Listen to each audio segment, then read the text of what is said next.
বেকায়দায় ICC ও Bharat, Nipah virus আতঙ্কে ভারত ছাড়ছে England, বিশ্বকাপের ম্যাচ শ্রীলঙ্কায় সরানোর প্রস্তাব, ভারত ও আইসিসির জন্য বড় স্বস্তির খবর, আর বাংলাদেশের জন্য যেন অপ্রত্যাশিত খুশির বার্তা।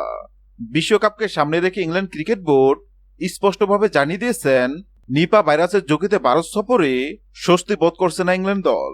বিশ্বস্ত সূত্রের দাবি, ইংল্যান্ডের সব বিশ্বকাপ ম্যাচ ভারত থেকে সরিয়ে শ্রীলঙ্কায় আয়োজনের পরামর্শ দিয়েছে ইংল্যান্ড ক্রিকেট বোর্ড। খেলোয়াড়দের নিরাপত্তা ও স্বাস্থ্য ঝুঁকির কথা মাথায় রেখে এই সিদ্ধান্ত।